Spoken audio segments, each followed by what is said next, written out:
Pada hari ini kita akan bersama-sama merenungkan satu tema, yaitu berbagian dalam pekerjaan Tuhan.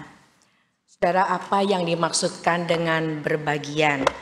Lalu apa yang dimaksudkan dengan pekerjaan Tuhan? Kita akan mengevaluasi diri kita masing-masing, apakah saya sudah berbagian di dalam pekerjaannya Tuhan. Kenapa, saudara? Karena setelah manusia jatuh ke dalam dosa, ada manusia yang berpikir bahwa dia sedang menjalankan misinya Tuhan atau dia sedang menjalankan pekerjaan Tuhan.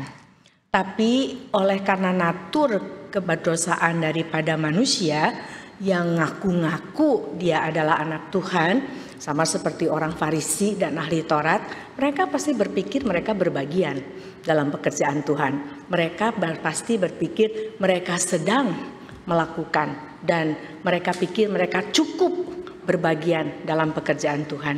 Tapi di mata Tuhan tidaklah demikian. Oleh karena itu saya ingin kita bersama-sama mengevaluasi diri berdasarkan kebenaran firman Tuhan. Apakah berdasarkan sudut pandang Tuhan, saudara dan saya sudah berbagian dalam pekerjaan Tuhan? Bukan pekerjaan saya, tapi pekerjaan Tuhan. Bukan agenda saya, tetapi agendanya Tuhan. Mari saudara, sebelumnya kita akan masuk dalam doa terlebih dahulu. Kita berdoa. Bapa, sebagai anak-anak Tuhan yang telah menerima anugerah Tuhan yang begitu luar biasa, kami rindu boleh mempersembahkan suatu persembahan kehidupan yang kudus dan yang berkenan kepada Tuhan.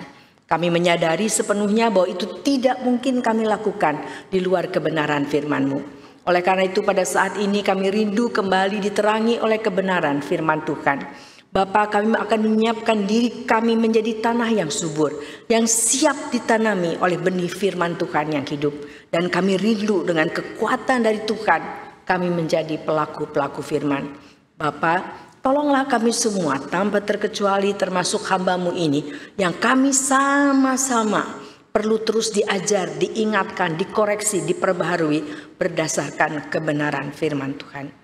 Di dalam nama Tuhan Yesus Kristus, Juru Selamat kami yang hidup, kami berdoa. Amin. Saudara, yang pertama saya ingin mengajak kita melihat satu bagian firman Tuhan, yaitu yang diambil dari Roma 14. Roma pasal yang ke-14 ayat yang ke-7 sampai ayat yang ke-9. Bagian firman Tuhan ini mengajarkan kepada kita atau menyatakan kepada kita tujuan Tuhan menebus saudara dan saya. Supaya ini jelas dulu bagi kita sekalian. Roma 14 ayat 7 sampai 9 demikian bunyinya. Sebab tidak ada seorang pun di antara kita yang hidup untuk dirinya sendiri, dan tidak ada seorang pun yang mati untuk dirinya sendiri. Sebab jika kita hidup untuk Tuhan, dan jika kita mati untuk Tuhan. Jadi baik hidup atau mati, kita adalah milik Tuhan. Sebab untuk itulah Kristus telah mati dan hidup kembali, supaya Ia menjadi Tuhan baik atas orang-orang mati maupun atas orang-orang hidup. Jadi saudara dan saya ditebus, tujuannya jelas supaya saudara dan saya hidup dan mati bagi Tuhan. Hal ini selaras dengan bagian firman Tuhan yang sebelumnya dijelaskan. Kalau saudara perhatikan di Roma pasal yang ke-12, Roma pasal yang ke-12 ayat yang pertama, di situ dikatakan demi saudara orang yang sudah mendapatkan kemurahan Allah. Karena itu saudara-saudara, ayat yang pertama, demi kemurahan Allah aku menasihatkan kamu supaya, lihat saudara, kamu mempersembahkan tubuhmu sebagai persembahan yang hidup, yang kudus dan yang berkenan kepada Allah. Itu adalah ibadahmu yang sejati. Janganlah kamu menjadi serupa dengan dunia ini, tetapi berubahlah oleh pembaharuan budimu, sehingga kamu dapat membedakan manakah kehendak Allah, apa yang baik, yang berkenan kepada Allah, dan yang sempurna. Jadi saudara, kita lihat semua anak-anak Tuhan tanpa terkecuali harus mempersembahkan tubuhnya, harus mempersembahkan keseluruhan dirinya sebagai satu persembahan yang kudus dan yang berkenan kepada Allah. Oleh karena itu di dalam kekristenan tidak ada yang disebut namanya hamba Tuhan full time dan hamba Tuhan part time.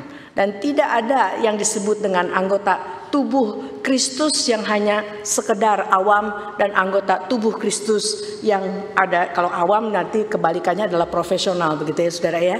Nggak ada, karena setiap anak-anak Tuhan dituntut oleh Tuhan. Kalau saudara bandingkan dengan 1 Petrus pasal 3 ayat 15, setiap anak-anak Tuhan setiap detik, setiap saat diberi satu tanggung jawab untuk selalu siap sedia dalam segala waktu untuk mempertanggungjawabkan iman kepercayaannya. Kalau saudara dan saya harus selalu siap sedia mempertanggungjawabkan iman kepercayaan kita kepada Tuhan, maka saudara dan saya betul-betul harus tahu siapa dan kenapa saudara percaya apa yang saudara percaya pada saat ini. Makanya Paulus mengatakan kepada Timotius, saya tahu siapa yang saya percaya dan saya betul paham dan saya tahu jelas alasannya kenapa saya percaya. Makanya saya habis-habisan, makanya saya rela diapain saja, karena saya tahu, saya paham betul, dan apa yang saya jerih lelahkan tidak akan pernah sia-sia. Jadi saudara dan saya sebagai anak-anak Tuhan dituntut untuk menjadi orang Kristen profesional. Saudara tahu nggak bedanya orang Kristen profesional dengan orang Kristen awam? Kalau saudara misalnya begini, saudara tanya saya, Bu, apa sih obatnya untuk orang sakit jantung? Terus saya bilang begini, aduh maaf ya saya awam, boleh nggak? Iyalah, saya bukan spesialis jantung, saya bukan dokter, saudara. Kan saudara mah iya benar, nggak tahu. Kalau saudara ikut nasihat saya, saudara yang error, saudara ya. Wah, gimana nanti salah diagnosa dan salah memberikan obat. Nah, tapi saudara sekarang begini, saudara kan anak Tuhan, gitu ya. Lalu orang nanya, siapa sih Tuhan Yesus? Aduh maaf ya saya awam, boleh nggak? Nggak boleh lah, karena kita ini sebagai anak-anak gimana sih? Kamu kok nggak kenal? Karena ada orang-orang Kristen ini, aduh kalau yang begitu tanya sama pendeta saya. Saudara, di Alkitab dibilang bahwa setiap anak Tuhan harus betul-betul dikuasai firman. Tidak hanya yang namanya orang yang sekolah teologi yang harus belajar firman Tuhan habis-habisan, tapi setiap anak Tuhan harus belajar firman Tuhan habis-habisan. Tadi kan WL-nya mengajak kita, ayo kita mesti kenal Allah. Saudara gimana kenal Allah kalau nggak pernah baca Alkitab? Gimana saudara bisa betul-betul mengenal Allah versinya Allah, bukan versinya orang? Makanya saudara dan saya harus belajar firman Tuhan. Dengan kita belajar firman Tuhan, maka kita tahu saya ini siapa. Kayak tadi saudara, itu hitam putih, nggak usah dijelasin sama saya juga udah jelas saudara. Tuhan minta saudara dan saya itu sekarang ini setelah ditebus hidup dan mati bagi Tuhan. Nah sekarang jelas juga dikatakan apa sih artinya hidup mati bagi Tuhan. Ayo saudara kita lihat di Matius pasal yang kelima. Mari kita lihat Injil Matius pasal yang kelima. Saudara perhatikan Injil Matius pasal yang kelima ayat 13. Di situ dengan jelas berulang kali pasti saudara pernah dengar ayat ini ya saudara ya, kalau saudara rajin ke gereja. Di situ dikatakan kamu adalah garam dunia. Kamu, saudara kata kamu baik di ayat 13 maupun ayat 14 yang kamu adalah terang dunia. Di dalam bahasa aslinya menyatakan bahwa hanya kamu dan gak bisa yang lain. Yaitu kamu siapa? Kamu yang sudah ditebus. Kalau saudara masih ingat analogi yang saya berikan antara arah yang ke sini dan yang ke sini, saudara ini adalah arah orang-orang yang hidup sesuai dengan tujuan Allah. Ini orang yang disebut orang kudus. Orang yang kudus itu artinya dikhususkan untuk Allah dan mengelola hidupnya untuk menghususkan diri bagi Allah. Ini artinya orang kudus, saudara ya. Jadi bukan hanya sekedar dia moralitasnya baik. Di sini juga banyak yang moralitasnya baik, tapi tidak kudus. Ini orang berdosa, Tuhan bilang. Padahal baik, suka nolong orang, suka juga memperhatikan orang. Tapi Tuhan bilang secara moralitas oke, sama kayak pemuda, pemimpin yang menanyakan tentang hidup kekal kepada Tuhan. Baik, saudara, hormat orang tua, tidak berdusta, tidak membunuh. Tapi Tuhan bilang kamu orang yang menyeleweng. Orang berdosa artinya menyeleweng, tidak kena sasaran, tidak kena tujuan Allah. Injil Yesus Kristus berbicara tentang bagaimana orang yang dari arah yang salah ini, yang berpaling dari Allah, oleh karena karya penebusan dari Yesus Kristus, bagaimana Roh Kudus mencelikkan hati mereka, melahirkan baru, menyadarkan ini salah, ini adalah orang berdosa yang tidak kena sasaran. Lalu mereka bisa balik ke sini. Mereka balik ke sini dan sekarang mereka hidup dan mati bagi Tuhan. Nah, lihat saudara di sini. Hanya orang yang di sini yang bisa jadi garam. Hanya orang yang di sini yang bisa jadi terang. Saudara, kata yang dipakai kamu berarti kamu ini, si saya ini, saya adalah garam. Saya adalah terang. Bukan saya akan menjadi terang, saya akan menjadi garam. Enggak saudara, saya itu garam. Yang namanya garam itu adalah asin. Begitu kan karakternya ya. Saudara kan gak akan ke toko terus bilang, Bu bisa beli garam yang asin. Itu kan pemilik tokonya, emang ada garam yang gak asin ya? Gitu kan ya. Karena apa karakter dari garam? Ya memang asin, gak usah disebutin gitu loh saudara. Itu garam dimanapun juga dia seharusnya asin begitu. Yang namanya terang, ya terang dimanapun juga dia terang. Nah, makanya kenapa Tuhan Yesus kan mengatakan anak-anak Tuhan itu seperti domba yang diutus ke tengah apa saudara? Serigala. Nah, artinya adalah apa? Saudara, apakah karena di tengah serigala terus saudara jadi ikut jadi serigala? Kan enggak, tetap aja domba. Begitu kan ya saudara ya. Dengan gembala agung kita, yaitu Tuhan Yesus Kristus, yang mengatakan tidak ada siapa dan apapun juga yang bisa merebut kamu dari kasih Allah lagi. Jadi kita ada jaminan saudara ya, karena ada Tuhan Yesus Kristus. Nah, sekarang lihat ini secara praktis saudara. Dikatakan kamu adalah garam, kamu adalah terang, dan itu harus diperlihatkan, harus didemonstrasikan.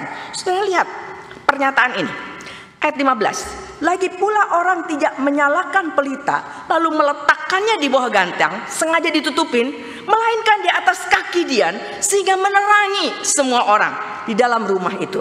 Demikianlah hendaknya terangmu bercahaya di depan orang, supaya, lihat saudara, perhatikan tujuannya, supaya mereka melihat perbuatanmu yang baik dan memuliakan Bapamu yang di sorga. Betul, aktivitas kita yang dilihat, betul perbuatan kita yang dilihat, betul perkataan kita yang didengar. Semuanya yang dilihat adalah dari kita. Tapi bukan saya yang dipuji, bukan saya yang dipermuliakan, Tuhan yang dipermuliakan. Dengan kata lain, dengan tegas kita menjadi surat Kristus yang terbuka, yang semua orang bisa baca, sehingga orang bilang luar biasa ya Tuhan kamu. Jadi sama seperti apa yang dilakukan Yusuf saudara. Di tengah seluruh aspek kehidupannya, di tengah segala lika-liku kehidupannya, dimanapun dia berada, orang bisa lihat Tuhan kamu hebat ya. Tuhannya begitu jelas diperlihatkan oleh Yusuf, sehingga orang bilang luar biasa Tuhan kamu. Nah, jadi saudara, kalau kita kaitkan ayat ini dengan Kisah Para Rasul pasal 1. Ayo saudara kita lihat Kisah Para Rasul pasal 1 ayat yang ke-8. Di Kisah Para Rasul pasal 1 ayat yang ke-8, Tuhan Yesus bilang begini sebelum dia naik ke sorga. Tetapi kamu akan menerima kuasa kalau Roh Kudus turun ke atas kamu, dan kamu akan menjadi saksiku. Kamu secara khusus kamu, bukan yang lain. Kamu yang di sini nih, kamu yang arahnya udah ke sini. Kamu akan menjadi saksiku di Yerusalem dan di seluruh Yudea dan Samaria dan sampai ke ujung bumi. Saudara, ini berbicara tentang bahwa keberadaan kita sebagai saksi harus berlaku, harus terjadi di titik manapun di dalam kehidupan kita. Bukan berarti saudara itu harus pergi jauh-jauh dulu, semuanya harus pergi ke Afrika dulu, semua harus pergi ke China dulu, baru menjadi saksi Tuhan. Enggak saudara. Saudara adalah garam dan terang dunia. Saudara adalah duta-duta Allah. Dimanapun saudara berada, saudara hadir sebagai garam, saudara hadir sebagai terang. Di dalam keluarga, apapun peran kita, suami, istri, orang tua, opa, oma, lalu anak-anak, siapapun saudara dan saya, Saudara, itu pertama titik tolaknya adalah kesadaran. Saya adalah anak Tuhan. Saya adalah duta Allah. Duta Allah yang dipercayakan sebagai opa dan oma. Duta Allah yang dipercayakan sebagai orang tua. Duta Allah yang dipercayakan sebagai anak-anak. Demikian juga di titik-titik yang lain. Pada waktu kita ada di kampus, pada waktu kita ada di dunia pekerjaan, pada waktu kita ada di tengah masyarakat, di tengah teman-teman kita, di tempat rekreasi, dimanapun kita berada, kita itu bukan bunglon. Bukan lalu diatur hidup kita berdasarkan lokasi, berdasarkan sikon. Enggak, saudara. Saudara dan saya itu titik tolak berdasarkan saya ini siapa. Nah, saya pernah berikan, kalau saudara masih ingat atau tidak, saya pernah berikan contoh ini. Ini kalau anak-anak remaja suka tanya saya begini, Bu, kalau ke gereja boleh nggak pakai baju ini? Saudara, kalau pertanyaan itu titik tolaknya udah salah. Kalau saya jawab, jadi tak salah kaprah. Karena dia kan nanya, Bu, kalau ke gereja boleh nggak pakai baju ini? Berarti dia tanyakan kalau ke gereja. Berarti bicara soal apa? Titik tolaknya lokasi. Berarti kalau saya jawab, oh nggak boleh, misalnya begitu. Oh, kalau ke gereja nggak boleh. Berarti ke tempat lain boleh. Nah, saudara, kita cara berpikirnya bukan seperti itu. Titik tolak berpikir kayak kita, saya itu anak Tuhan. Sebagai anak Tuhan, pantas tidak saya ini berperilaku seperti ini. Kenapa? Saudara baca Kolose 3 ayat 17. Ayo kita baca Kolose pasal yang ketiga ayat yang ke-17. Firman Tuhan mengatakan seperti ini, ya, Kolose pasal 3 ayat 17. Dan segala sesuatu, perhatikan saudara ini kata yang dipakai, segala sesuatu berarti tidak ada kekecualian. Dan segala sesuatu yang kamu lakukan dengan perkataan atau perbuatan, lakukanlah semuanya itu dalam nama Tuhan Yesus, sambil mengucap syukur oleh Dia kepada Allah Bapa kita. Jadi pada waktu kita berdoa, biasanya kalau doa dalam nama Tuhan Yesus kapan aja sih? Makan, gitu kan ya? Mau tidur, gitu kan ya? Atau kita mau mulai pelayanan gini, mulai ibadah, berdoa di dalam nama Tuhan Yesus. Saudara, pada waktu kita bicara tentang di dalam nama Tuhan Yesus, artinya apa? Saudara mengatakan, Tuhan, saya lakukan ini di hadapan Tuhan, bersama Tuhan, dan untuk Tuhan. Itu artinya di dalam nama Tuhan Yesus. Sekarang saya mau tanya, kapan saudara dan saya sebagai anak Tuhan ada alasan untuk beraktivitas atau melakukan apa saja tanpa di dalam nama Tuhan Yesus?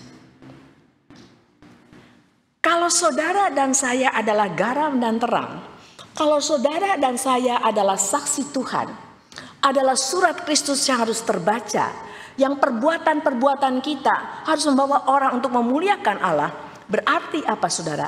Mulai dari kita mencelikan sadar bangun pagi, semua dimulai di dalam nama Tuhan Yesus. Pada waktu kita tidur pun, kita lalu tidur dan kita katakan, saya lakukan ini di dalam nama Tuhan Yesus. Jadi artinya saudara, jangan berhenti di dalam nama Tuhan Yesus hanya pada waktu makan, pada waktu tidur, pada waktu mau ujian, saudara ya. Nah, kadang hanya cuma sebut aja, Tuhan tolong saya mau ujian nih di dalam nama Tuhan Yesus. Udah gitu nyontek gitu ya saudara ya. Padahal seharusnya kesadaran kita adalah, saya ini duta Allah. Saya ini anak Tuhan yang lagi mau melakukan ujian ini, tetapi saya ini lakukan di dalam agenda Allah sebagai duta Allah. Memperlengkapi diri sebagai duta Allah, menjadi garam dan terang, membawakan Injil Yesus Kristus, memberi contoh kepada orang, hidup ke arah ini salah, mesti hidup ke arah sini. Karena apa? Firman Tuhan, kasihilah Tuhan dengan akal budi. Berarti di sini ada yang pakai akal budi tapi tidak mengasihi Tuhan. Dan Tuhan mau kita pakai akal budi kita perlengkapi diri kita untuk boleh memberi contoh kepada orang-orang. Seharusnya kita memakai akal budi ini untuk mencintai Tuhan, untuk mempermuliakan Tuhan, untuk menjadi saksi Tuhan. Sehingga saudara, di dalam seluruh aktivitas kita, artinya kita berpikir, kita berkata-kata, kita berperilaku, semua semuanya di dalam seluruh aktivitas kita. Kita harus nyatakan itu, saya lakukan di hadapan Tuhan, bersama Tuhan, dan untuk Tuhan. Ini saudara titik mulanya kalau saudara dan saya mau berbagian dalam pekerjaan Tuhan. Kalau saudara menyadari bahwa betapa pentingnya orang harus ada di arah sini, saudara akan habis-habisan melayani orang yang ada di sini. Saudara akan rela pertaruhkan apa saja untuk tetap menjadi saksi Tuhan di tengah orang-orang yang firman Tuhan katakan seperti domba di tengah serigala. Dan lalu terakhir, ini yang saya ingin ingatkan kepada kita sekalian. Saudara, mari kita kembali ke Roma. Kita mulai dari Roma pasal 1. Roma pasal yang ke-1. Saudara coba perhatikan ayat yang ke-14. Roma 1 ayat 14. Di situ berbicara tentang mengabarkan Injil kepada siapapun juga. Paulus kepada orang Yahudi atau kan bukan orang Yahudi. Dia katakan begini ayat 14. Aku berhutang baik kepada orang Yunani maupun kepada orang bukan Yunani, baik kepada orang terpelajar maupun kepada orang tidak terpelajar. Saudara perhatikan, saya harus mengabarkan Injil. Dia pakai kata, aku berhutang untuk mengabarkan Injil. Saudara coba bandingkan dengan Roma 8 ayat yang ke-12. Mari kita lihat. Roma 8 ayat yang ke-12.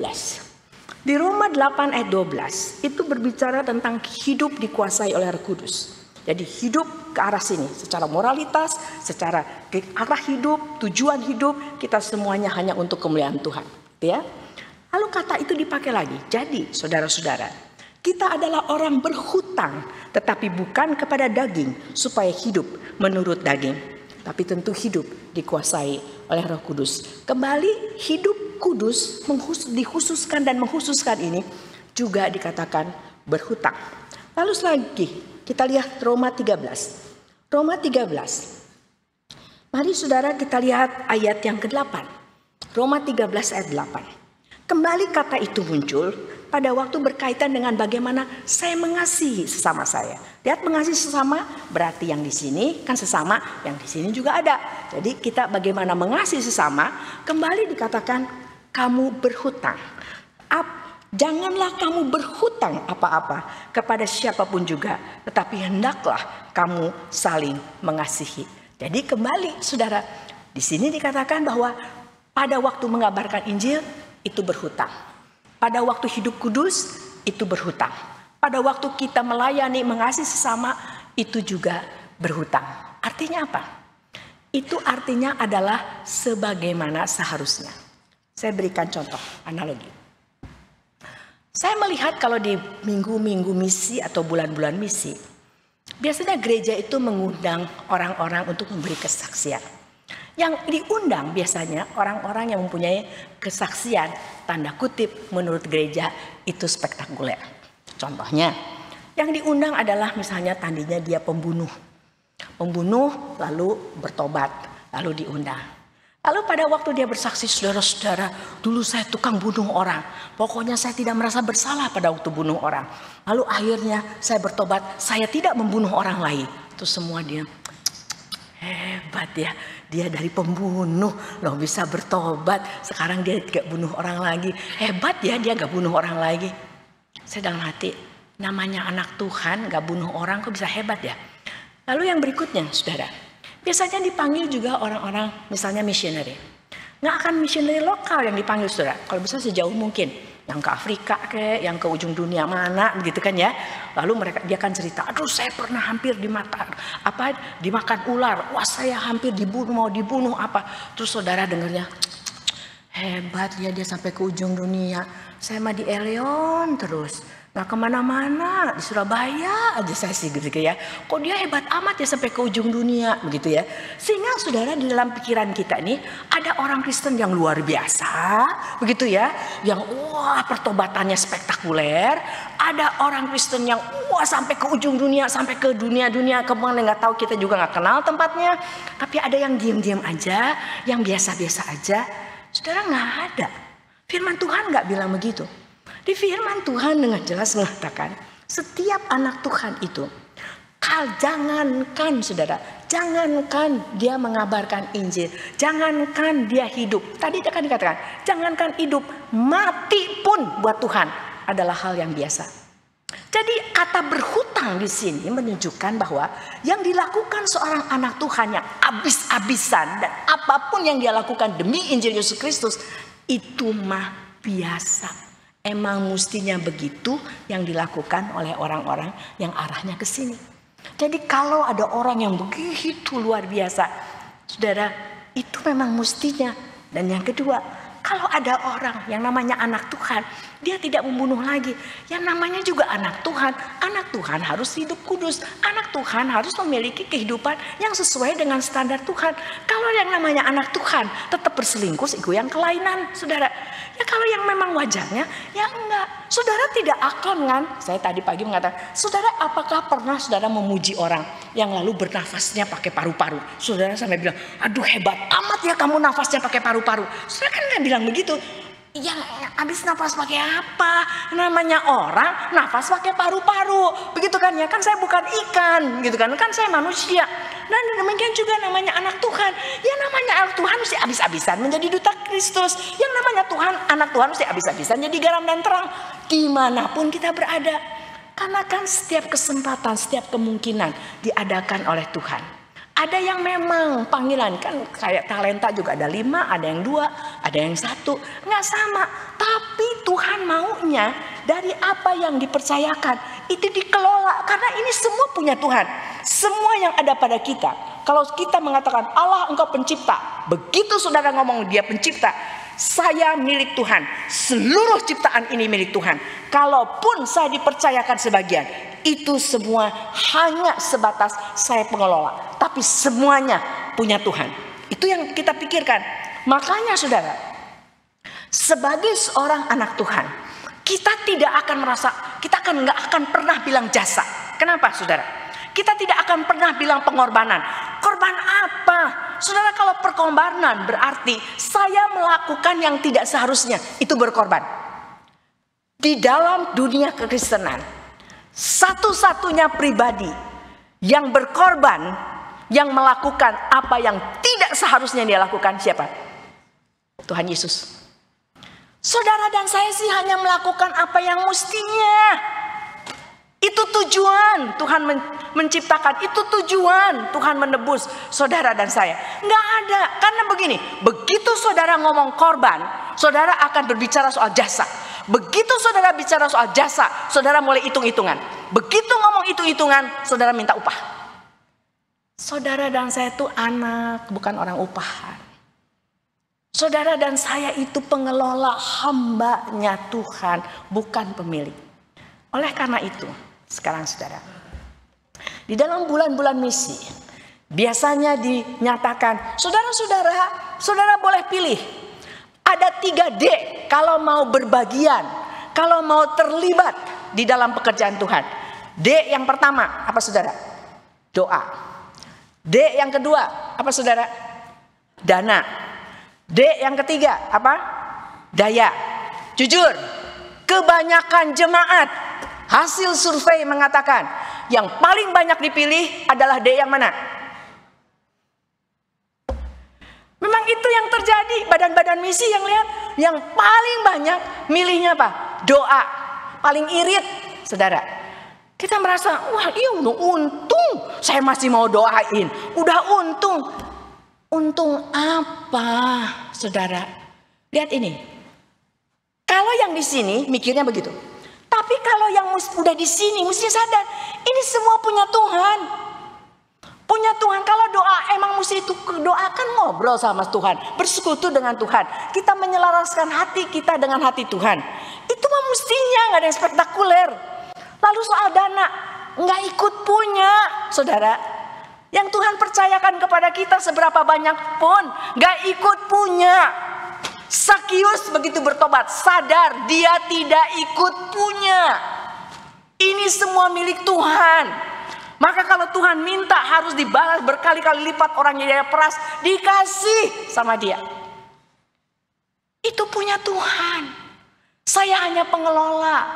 Semua dana ini Tuhan percayakan. Ingat, dengan titik tolak, saya duta Allah, saya garam dan terang. Semua ini dipercayakan untuk memperlengkapi saya bisa menjadi garam terang yang optimal, bisa menjadi duta Allah yang optimal, bukan untuk memperkaya saya habis-habisan di dunia ini. Ini yang di sini. Kamu sudah ditebus dari hidup yang di sini, udah ke sini. Jangan berpikir dengan cara yang salah lagi. Maka seharusnya keberadaan kita sekarang ini pada waktu dikatakan itu bukan pilihan. Doa, dana, daya. Tuhan, ini saya. Saya milik Tuhan. Semua yang ada pada saya adalah milik Tuhan. Tuhan mau apa yang saya kerjakan di titik manapun. Doa, dana, daya itu.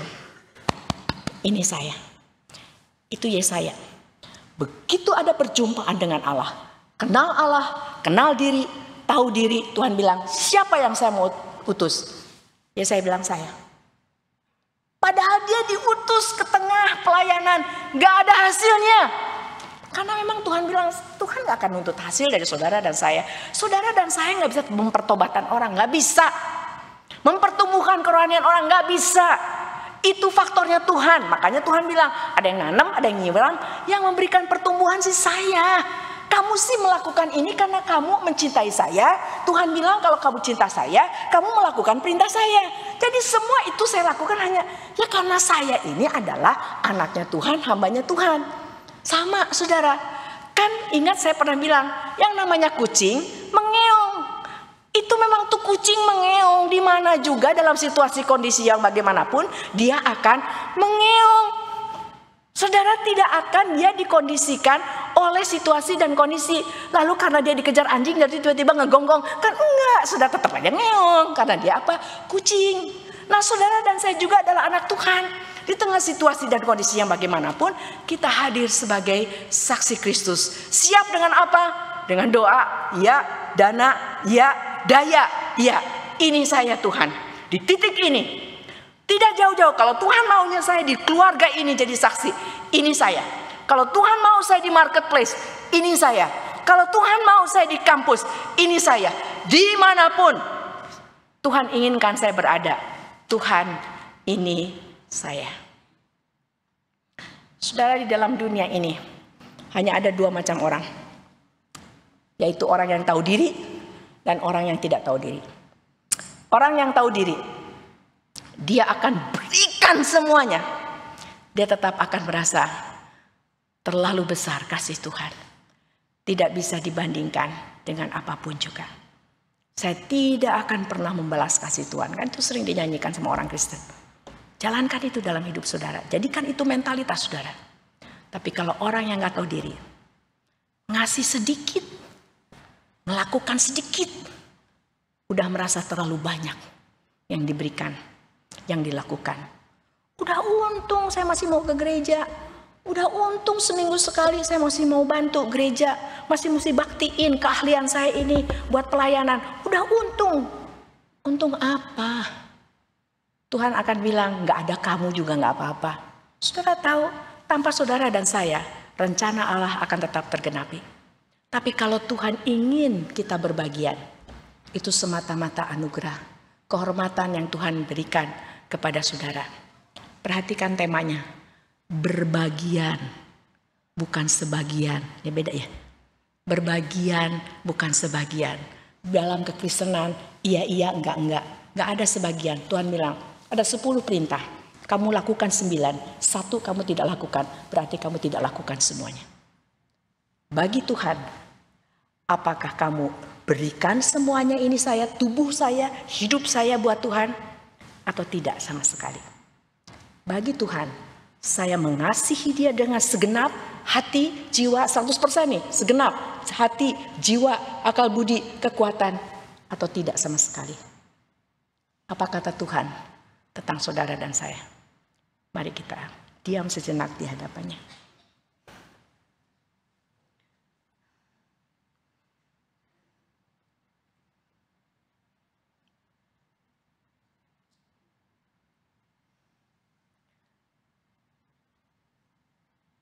Selidikilah hatiku ya Tuhan. Selidikilah seluruh hidupku ya Tuhan. Selidikilah seluruh pikiranku. Apakah Engkau melihat saya ini sedang hanya hati ini tertuju kepadamu? Apakah saya ini Tuhan lihat sebagai orang-orang yang sedang mempersembahkan diri ini kepadamu? Apakah Engkau sedang melihat saya sebagai orang yang sedang berjerih lelah dalam persekutuan dengan Tuhan? Di hadapan Tuhan dan untuk Tuhan. Tuhan sedang lihat saya lagi ngapain sekarang ini. Di gereja, di rumah, di tempat kerjaan, di sekolah, di masyarakat, di tengah segala aktivitas saya. Tuhan sedang lihat saya lagi ngapain sih Tuhan? Jadi terang, sampai semua orang lihat dan mengatakan luar biasa Tuhan kamu. Atau saya sedang menutupi terang itu di bawah gantang, supaya Tuhan Yesus sama sekali tidak terlihat dalam hidup saya. Tapi saya sebut diri saya orang Kristen, anak Tuhan. Ya Tuhan, kasihanilah saya. Kasihanilah kami. Tuaian memang banyak, tapi pekerja sedikit.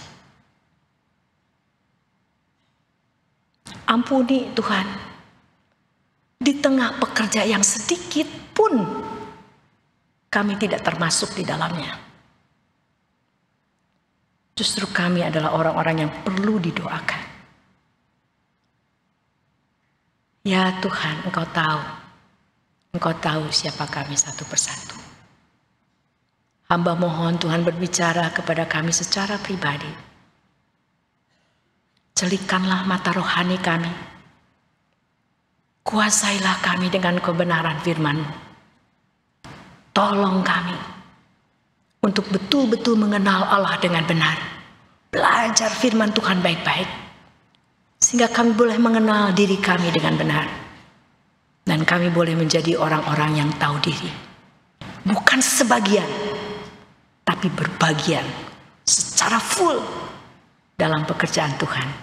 Dimanapun kami berada. Dalam peran apapun yang Tuhan percayakan. Dalam nama Tuhan Yesus Kristus, kami berdoa. Amin. Saudara, mari